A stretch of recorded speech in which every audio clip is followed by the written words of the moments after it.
7h, 9h. Europe 1 matin. 7h12 sur Europe 1. Dimitri Pavlenko, vous recevez ce matin le constitutionnaliste Benjamin Morel. Bonjour Benjamin Morel.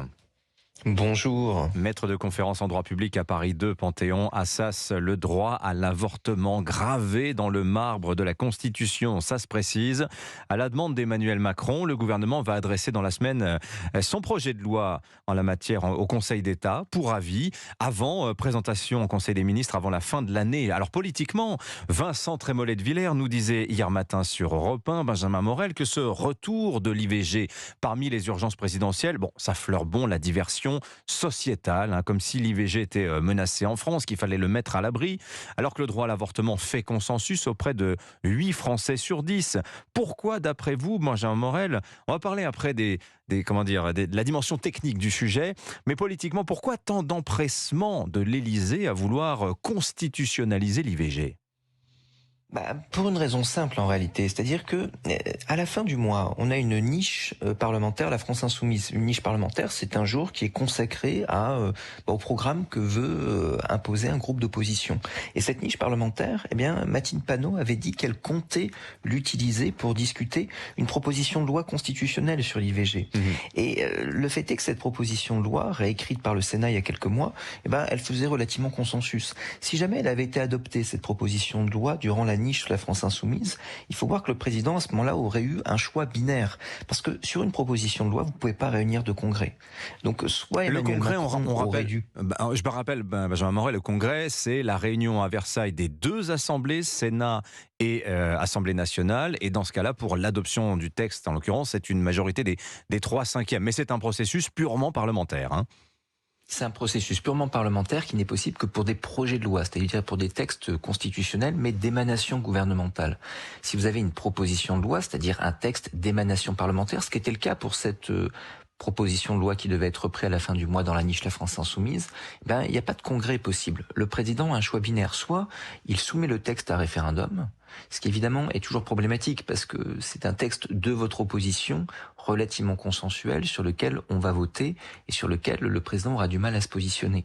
Soit il l'enterre, c'est possible, constitutionnellement on sait que c'est une possibilité qui s'offre à lui, mais évidemment enterrer un texte sur l'IVG qui avait été adopté par les deux chambres dans les mêmes termes pour éviter un référendum, politiquement c'était compliqué à justifier. Donc en reprenant ça dans un projet de loi, il prend la paternité de ce texte et tout en prenant la paternité, il évite un référendum. Alors j'ai bien compris cette idée qu'il fallait surtout pas laisser l'initiative d'un texte de progrès social aux insoumis, avec en plus ce risque politique d'un référendum qui arriverait sur la place publique par la volonté des oppositions. Mais ça pose une question quand même assez intéressante, Benjamin Morel, le rapport d'Emmanuel Macron au référendum. Parce qu'on lit ça et là dans les journaux quand même qu'il y avait cette réflexion en cours à l'Élysée qu'apparemment c'était pas du tout le moment qu'il y ait un référendum en France, surtout pas de grand débat national, ne laissons pas du temps de parole aux opposants à l'IVG, mais surtout peut-être n'engageons pas un processus qui conduirait les Français à devoir voter, à exercer leur souveraineté électorale. Il y a un problème pour Emmanuel Macron avec le référendum, Benjamin Morel ? Vous savez, le référendum, c'est un peu l'Arlésienne du premier quinquennat. Ça avait été évoqué sur la tentative de révision constitutionnelle, celle de 2018. On en avait parlé également à la fin des Gilets jaunes, de la Convention citoyenne pour le climat. On avait reparlé sur l'article 1er de la Constitution quand Emmanuel Macron avait voulu introduire l'environnement. La réalité, c'est que le référendum, évidemment, est toujours perçu comme étant dangereux pour un président de la République parce que il y a toujours un risque plébiscitaire et quand c'est pas de votre fait, comme là ce serait le cas avec une proposition de loi qui viendrait de la NUP, ça risque d'être plutôt une forme de plébiscite de vos opposants contre vous. Alors, ce risque, il est en partie surfait. Quand on prend les enquêtes, les gens, en règle générale, votent quand même beaucoup plus pour le sujet que contre le chef de l'État. Néanmoins, c'est quelque chose qui est perçu et d'autant plus vu le contexte. Souvenez-vous, la dernière fois qu'on a fait un référendum, c'était également une période un peu de canard boiteux, de présidence fragile. C'était sous Jacques Chirac en 2005 et ça avait mis pas fin au quinquennat, mais ça avait largement fragilisé le président de la République par la suite. Donc, c'est un danger qu'il n'a pas envie de courir. Mais est-ce qu'on n'a pas, je me semblait qu'on avait un peu purgé en France cette peur du référendum du côté des gouvernants, cette peur des Français qui voteraient mal. Emmanuel Macron, pas plus tard qu'au début du mois d'octobre, à l'occasion du 65e anniversaire du Conseil constitutionnel, a dit vouloir étendre le champ du référendum référendum. Il a dit vouloir simplifier le recours au référendum d'initiative partagée. Et cette simplification, cet élargissement du champ du référendum, elle est partagée aussi actuellement par les Républicains.